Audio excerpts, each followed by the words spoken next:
Entre o batuque e o canto ancestral, o Rio Grande do Sul guarda vozes que resistem há séculos. São histórias contadas por quem manteve a fé, mesmo quando o silêncio era imposto pela força.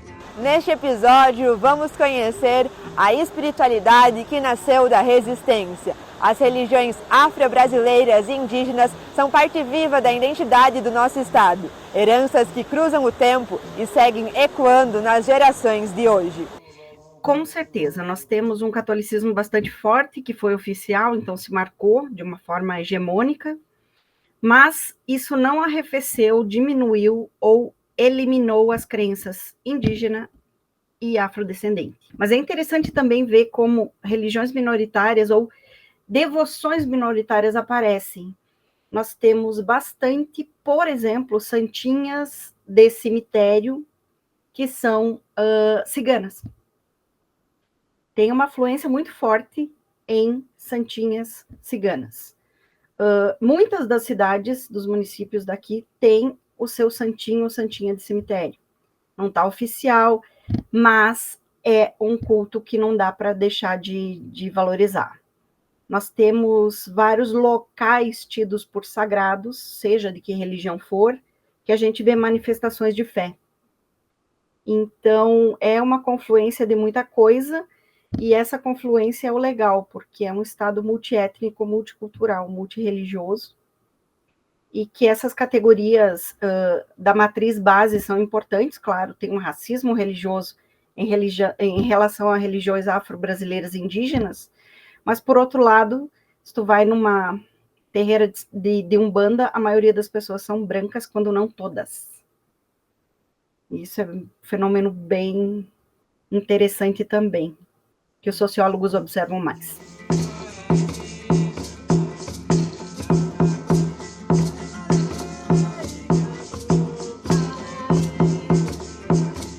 Segundo o censo de 2022, o Rio Grande do Sul é o estado brasileiro com o maior número de praticantes da Umbanda e do Candomblé.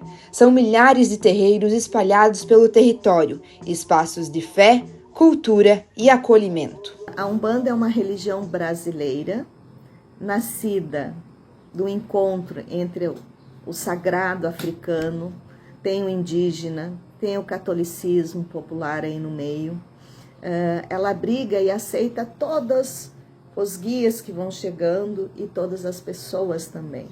É uma religião de amor, acolhimento, é uma religião de muito trabalho espiritual. As tradições trazidas por africanos escravizados foram criminalizadas até o século XX. Mesmo diante da repressão, os terreiros se tornaram espaços de solidariedade, saber e reconstrução cultural. A religião assume um lugar de resistência muito forte para a população negra.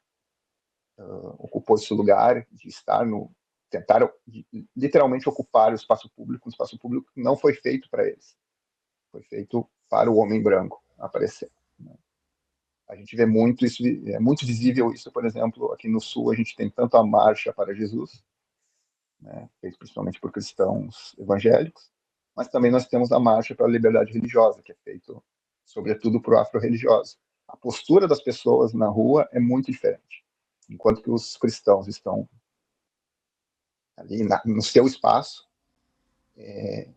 os afro-religiosos eles estão numa atitude combativa, altiva, né, marchando com orgulho, literalmente marchando com orgulho, né, porque eles estão tendo que conquistar aquele espaço, não é um espaço que foi feito para eles. Por outro lado, eu entendo também que, assim como eu, que venho de uma família miscigenada, parte da família negra, parte da família branca, muitos afro-religiosos são brancos aqui. Ao contrariando aquele dado que se tornou bastante polêmico, né, um tempo atrás, que o censo dividiu entre pretos e pardos, e aí ficou parecendo que tinha muito mais branco na religião do que negros, né? Na verdade, o conceito seria negro abarcando pretos e pardos, né? Mas aqui no Sul é o contrário. Aqui no Sul realmente esse dado é verdadeiro. Tem muito mais pessoas autodeclaradas brancas do que negras nas religiões.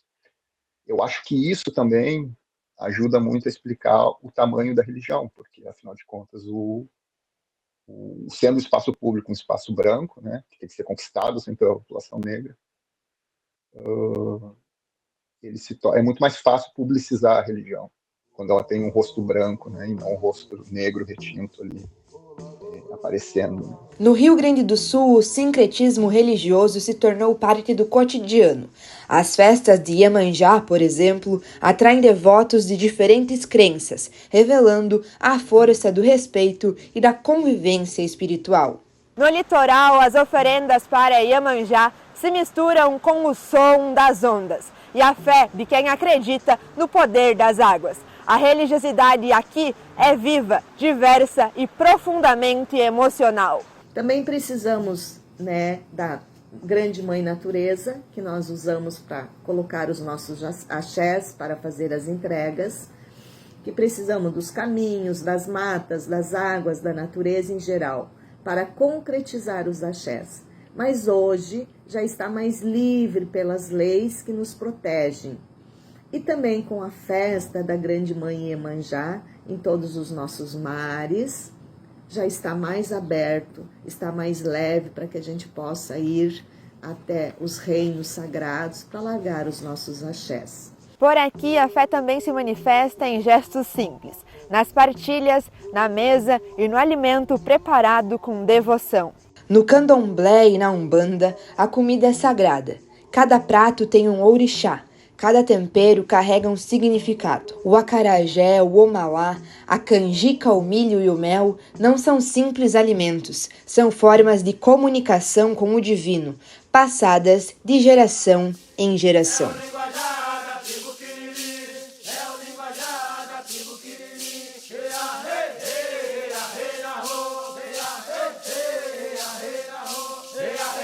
Muito antes da chegada dos colonizadores, os povos originários já tinham uma relação espiritual com a terra. Para os guaranis, Caigangue e Charrua, o sagrado está em tudo, na mata, no fogo, no rio e no vento.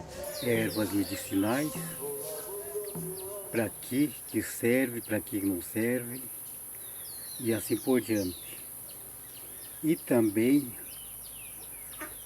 sobre esse fui passando de pai para filho, né? E também nós conhecemos algumas das ervas medicinais, para que tipo de doença serve, e daí a gente de vez em quando nós o colhemos para nossos filhos. Entre os povos indígenas, o alimento também é símbolo de espiritualidade, considerados dádivas dos deuses. A partilha é o verdadeiro banquete espiritual, um gesto de comunhão, respeito e memória ancestral. Eu já tive discutindo com uma pessoa, pessoa evangélica, como pastores. Eu digo, não pode impedir o que indígena é. Sobre fora dos ervas medicinais, tem outras apresentações indígenas, não podem impedir, tem que seguir igual, tem que manter. A cultura indígena é do índio, o índio não pode esquecer, ele é cultura assim do índio. Mas tanto nos terreiros quanto nas aldeias, a intolerância ainda é uma realidade. A violência simbólica e física contra essas religiões persiste. Segundo o Ministério dos Direitos Humanos, o Rio Grande do Sul está entre os estados com o maior número de denúncias de discriminação religiosa. Que a maioria estão esquecendo a sua linguagem, língua caigangue, né? Então, os que estão entendendo não podem esquecer, não podem abandonar.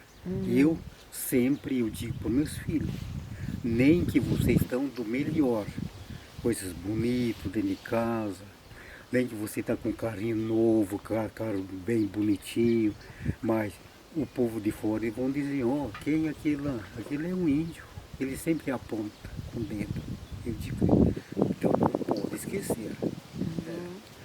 Como sempre eu digo para eles, eu oriento eles, sempre nós vamos ser conhecidos, não pode esquecer da linguagem. Que nem o outro filho que mora ali, o Israel, né? O neto, quando ele chega aqui, ele dá benção na língua caigangue para nós. Hoje, antes de sair, eles sumou, eles sumou, quer dizer, benção. Conhece ele, o Vitor? Sumou, quer dizer, língua engana. Na língua engana. Então a gente fica contente, né? Além que a mãe dele já é, né? Só que ele aprendeu com o pai dele. O Carlos Pouco, ela também está aprendendo, né? Quando nós falamos de religião e racismo, a gente não está falando só de intolerância religiosa, né? A gente está falando de racismo religioso diretamente. Por que racismo religioso? Porque a discriminação está direcionada para uma prática que está racializada, né? Que ela foi definida como parte de uma raça específica. Então, quando as pessoas olham para as pessoas afro-religiosas fazendo esses rituais na rua, sempre há uma crítica dizendo, não, mas isso, por que vocês estão fazendo isso aqui? Porque isso é um espaço público, vocês não podem realizar isso. Outros momentos querem dividir, criarem parques, por exemplo, para que as pessoas possam fazer coisas separadas, que também não é a ideia, né? A ideia é que seja um espaço de vivência, então tem que ser um espaço aberto. Então, todas essas atitudes, esses olhares, já começa por aí o racismo religioso, entende? Se questionar os preceitos da religião sem conhecer, para começo de conversa, e também julgando se eles são corretos ou não, se encaixam ou não dentro de uma visão de mundo eurocêntrico. Na escola, sim, até, né? Conversar, explicar assim, ó, minha filha, no caso tenho 2 filhas, uma é praticante da religião, até eu mal aprontei agora nesse último batuque agora, de chegar e dizer assim, ó, tá tendo problemas na escola, chamando de vários palavrões. Já tive também, no caso, eu pessoalmente nos cruzeiros que a gente vai fazer abrimento de caminho para um carro, o pessoal fazer de conta que vai abrir uma porta, ameaçar, então a gente tem que fazer as coisas bem tarde da noite, por isso que muitas vezes nós religiosos, a gente faz religião 11 horas da noite, meia-noite, de madrugada, até mesmo assim para a gente ter um pouquinho de tranquilidade. Fica perigoso muitas vezes tu ir durante o dia num rio, né, o pessoal tem o lazer, então assim também já sofremos também assim nessa parte assim, presencial, uma beira do rio, então o pessoal assim num domingo a gente chegar para fazer a nossa oferenda assim, e o pessoal se reunir, falar muita coisa, e para a gente não ter atrito, não ter problemas, a gente pegar e voltar embora com as nossas coisas, até mesmo para respeitar o espaço da pessoa, sendo que as pessoas muitas vezes não respeitam a nossa religião, o nosso espaço, e a gente não tem assim muitos lugares para ir dentro da nossa cidade, são poucos lugares. Então de madrugada fica muito perigoso também por causa da violência, e imaginou se de madrugada tá assim no meio do mato, num rio, e quem é que vai nos defender sem ser os orixás, por isso que temos que ter fé.